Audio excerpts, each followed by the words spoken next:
It was April 4th of '98 when 5 Columbine students, including 4 athletes, were charged with burglarizing and trashing an apartment in a revenge attack that resulted in thousands of dollars in damages. The charges against 2 of the students were reduced to misdemeanors, but the other 3 defendants, including state wrestling champ Rocky Hofschneider, would plead guilty to felony burglary and be sentenced to 4 years probation. Hofschneider spent 3 days in jail and was briefly suspended by his high school, his lawyer says, though he did go on to graduate with offers of college athletic scholarships.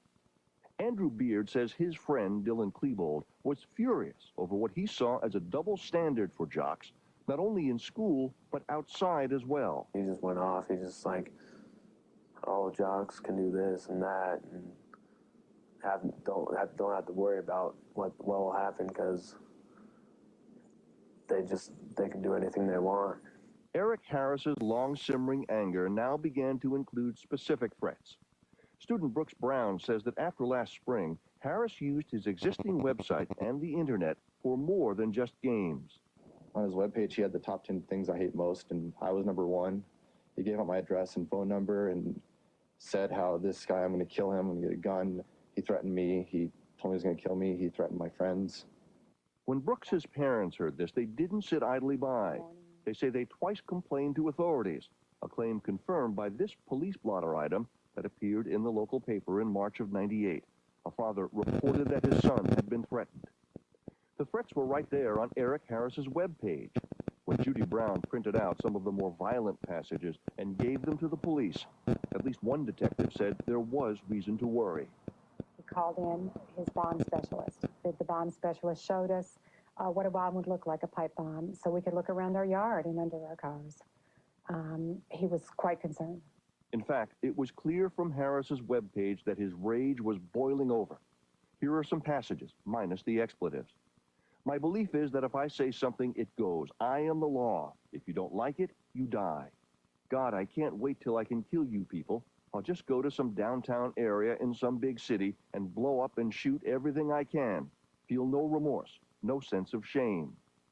You all better hide, because I'm coming for everyone soon, and I'll be armed to the teeth, and I will shoot to kill, because dead people don't argue. And how did the Browns find their way to Harris's private webpage?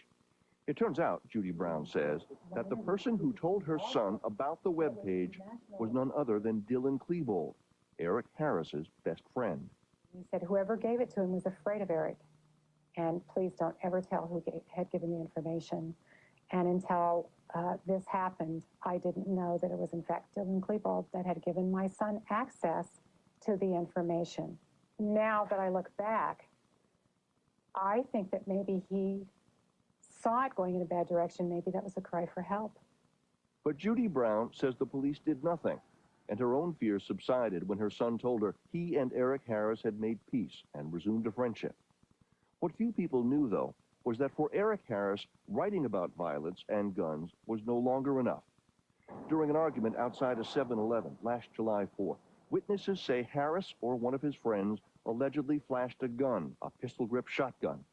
And Harris reportedly told several classmates he'd begun assembling a whole arsenal of guns and fireworks and bomb components. He told Brooks Brown that it wasn't just talk. He was building pipe bombs in his basement, and he was telling us about them and how he was detonating them and using fireworks by people's houses, just people he didn't like. At the same time, Harris and Klebold became more brazen about their claimed neo-Nazi affections. They spoke German to each other and stuff, and wore clothing sometimes with swastikas on it and stuff. They became more offhand about their obsession with guns, one classmate recalling a poetry exercise by Harris. We had to pick an object that we were going to be. He chose a bullet, and we had to choose a best friend, and Eric chose that his best friend was a gun.